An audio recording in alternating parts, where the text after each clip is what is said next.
Hello बच्चों लोग, आप लोग कैसे हो। तो मैं फिर से आ गई हूँ आप लोगों के लिए एक और नई कहानी लेके।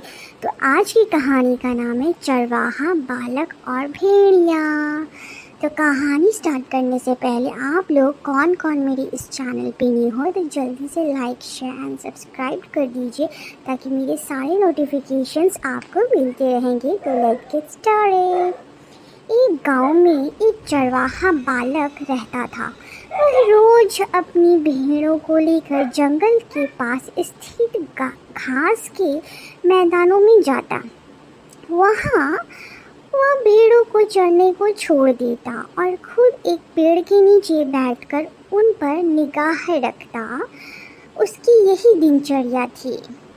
दिन भर पेड़ के नीचे बैठे बैठे उसका समय बड़ी मुश्किल से कटता था। उसे बोरियत महसूस होती थी। वो सोचता था कि काश मेरे जीवन में भी कुछ मज़ा और रोमांच आ जाए। एक दिन भेड़ों को चराते हुए उसे मजाक सूझा और वह ज़ोर ज़ोर से चिल्लाने लगा, भेड़िया आया, भेड़िया आया। वहाँ से कुछ दूरी पर स्थित खेतों में कुछ किसान काम कर रहे थे। चरवाहे बालक की आवाज़ सुनकर वे अपना काम छोड़कर उसकी सहायता के लिए दौड़े चले आए। लेकिन जैसे ही वे उसके पास पहुँचे, वहाँ ठहाके मारकर हंसने लगा। किसान बहुत गुस्सा हो गए, उसे डांटा और चेतावनी दी कि आज के बाद ऐसा मजाक मत करना। फिर वे अपने अपने खेतों में लौट गए। चरवाहे बालक को गांव के किसानों को भागते हुए अपने पास आता देखने में बड़ा मज़ा आया। उसके उनकी चेतावनी को गंभीर से नहीं लिया। अगले दिन उसे फिर से मसखड़ी सूझी और वह फिर से चिल्लाने लगा, भेड़िया आया, भेड़िया आया।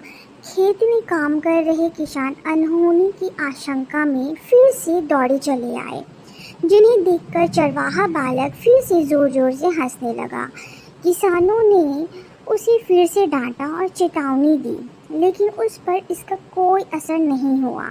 उसके बाद जब तक वो किसानों को इसी तरह भेड़िया आया कहकर बुलाते रहा। बालक के साथ कोई अनहोनी ना हो जाए, ये सोचकर किसान भी चले आते थे। लेकिन वे उसकी इस शरारत से बहुत परेशान होने लगे। एक दिन चरवाहा बालक पेड़ की छाया में बैठकर बांसुरी बजा रहा था कि सच में एक भेड़िया आ ही गया।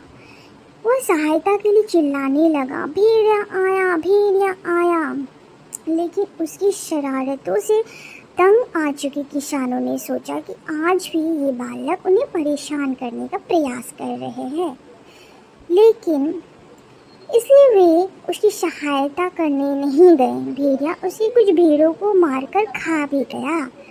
चरवाहा बालक दौड़ते हुए खेत में काम कर रहे किसानों के पास पहुंचा और रोने लगा। आज सचमुच भेड़िया आया था, वह मेरी कुछ भेड़ों को मारकर खा गया। किसान बोले, तुम रोज़ हमारे साथ शरारत करते हो, हमें लगा कि आज भी तुम्हारा यही इरादा है। तुम हमारा भरोसा खो चुके हो, इसलिए हमसे कोई तुम्हारी मदद के लिए नहीं आया। चरवाहे बालक को अपनी गलती का एहसास हुआ और उसने प्रण लिया कि वह फिर कभी झूठ नहीं बोलेगा और दूसरों को परेशान नहीं करेगा। तो बच्चों, आप लोगों ने इस कहानी से क्या सीखा? इस कहानी से सीख यही मिलती है कि कभी भी झूठ मूठ का किसी को नहीं बुलाना चाहिए, क्योंकि समय आने पर लोग आपकी मदद के लिए नहीं आएंगे। इसीलिए सच का साथ देना चाहिए। सो आप लोगों को मेरा ये कहानी कैसा लगा मुझे लाइक, शेयर, सब्सक्राइब करके ज़रूर बताइएगा। एंड यस, मिलती हूँ आपसे नई कहानी के साथ। Till then.